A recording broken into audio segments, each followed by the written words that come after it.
കേരള നിയമസഭാ തിരഞ്ഞെടുപ്പിന്റെ പരസ്യ പ്രചാരണം അതിന്റെ അന്തിമഘട്ടത്തിലേക്ക് കടക്കുമ്പോൾ രാഷ്ട്രീയ കേരളം സാക്ഷ്യം വഹിക്കുന്നത് സമാനതകളില്ലാത്ത നാടകീയ സംഭവങ്ങൾക്കാണ്.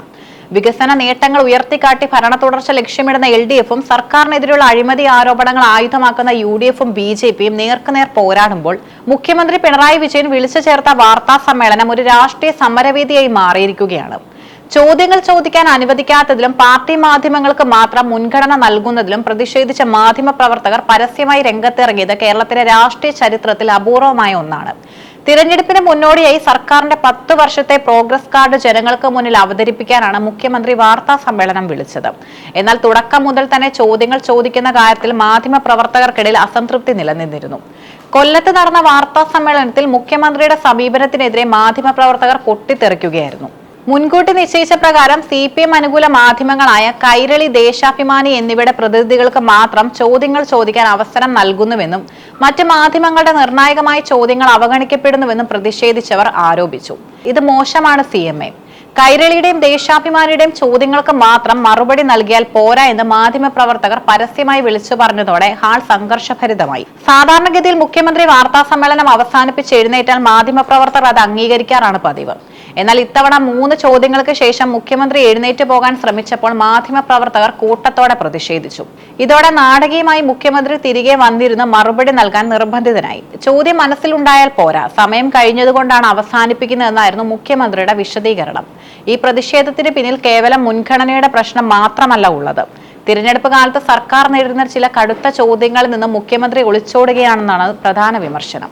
തിരഞ്ഞെടുപ്പ് കാലത്ത് ഉയർന്നു വന്ന SDPI, CPI ഡീൽ ആരോപണങ്ങളെക്കുറിച്ചുള്ള ചോദ്യങ്ങളാണ് മാധ്യമപ്രവർത്തകർ പ്രധാനമായും ഉന്നയിക്കാൻ ശ്രമിച്ചത്. ഇത്തരം രാഷ്ട്രീയ വിവാദങ്ങളിൽ വ്യക്തമായ മറുപടി നൽകാതെ ഒഴിഞ്ഞു മാറുന്നത് ബോധപൂർവമാണെന്നും പ്രതിപക്ഷം ആരോപിക്കുന്നു. മുമ്പ് വാർത്താ സമ്മേളനത്തിനിടെ SDPIയുമായി ബന്ധപ്പെട്ട ചോദ്യം ചോദിച്ച മാധ്യമപ്രവർത്തകനോട് ഇയാൾക്ക് എന്തോ സൂക്കേടുണ്ടെന്ന് മുഖ്യമന്ത്രി പരിഹസിച്ചത് വലിയ വിവാദമായിരുന്നു. അത്തരമൊരു സമീപനം ജനാധിപത്യ മര്യാദകൾക്ക് നിരക്കാത്തതാണെന്ന വികാരം മാധ്യമപ്രവർത്തകർക്കിടയിൽ ശക്തമാണ്. നേമത്തെ ഇടത് സ്ഥാനാർത്ഥി V. ശിവൻകുട്ടിയും മുഖ്യമന്ത്രിയും പ്രതിപക്ഷത്തെ സംവാദത്തിന് വെല്ലുവിളിക്കുമ്പോൾ തന്നെ മാധ്യമങ്ങളുടെ ചോദ്യങ്ങളെ നേരിടാൻ ഭയപ്പെടുന്നത് ഇരട്ടത്താപ്പാണെന്ന് സോഷ്യൽ മീഡിയയിൽ വിമർശനമുയർന്നു. മുഖ്യമന്ത്രി മാധ്യമങ്ങളെ ഭയപ്പെടുകയാണെന്നാണ് UDFന്റെയും BJPയുടെയും പ്രധാന ആരോപണം. 10 വർഷത്തെ വികസന നേട്ടങ്ങളെക്കുറിച്ച് വാചാലനാകുന്ന മുഖ്യമന്ത്രി ആ വികസന അവകാശവാദങ്ങളിലെ പൊള്ളത്തരങ്ങൾ പുറത്തു കൊണ്ടുവരുന്ന ചോദ്യങ്ങളെ നേരിടാൻ തയ്യാറാകുന്നില്ലെന്ന് അവർ കുറ്റപ്പെടുത്തുന്നു. ആറന്മുള മുതൽ തിരുവല്ല വരെയുള്ള മണ്ഡലങ്ങളിൽ പ്രചാരണം നടത്തുന്ന രാഹുൽ ഗാന്ധിയും ഇതേ ആരോപണം ഉയർത്തിയിട്ടുണ്ട്. കേന്ദ്ര ഏജൻസികളെ പേടിച്ച മുഖ്യമന്ത്രി BJPയുമായി ധാരണയിലാണെന്നും അതുകൊണ്ടാണ് അഴിമതി ചോദ്യങ്ങളിൽ നിന്നും അദ്ദേഹം ഒളിച്ചോടുന്നതെന്നും പ്രതിപക്ഷം വാദിക്കുന്നു. തിരഞ്ഞെടുപ്പ് പ്രചാരണം അതിന്റെ ഏറ്റവും ഉയർന്ന ഘട്ടത്തിൽ നിൽക്കുമ്പോൾ ഈ ഘട്ടത്തിൽ ഇത്തരം സംഭവങ്ങൾ വോട്ടർമാരെ സ്വാധീനിക്കാൻ സാധ്യതയേറെയാണ്. രാഷ്ട്രീയ പാർട്ടി ഭേദമന്യേ സർക്കാരിന്റെ പ്രവർത്തനങ്ങളെ വിലയിരുത്തുന്ന നിഷ്പക്ഷ വോട്ടർമാർക്കിടയിൽ മുഖ്യമന്ത്രിയുടെ ഈ സമീപനം തിരിച്ചടിയായേക്കാം.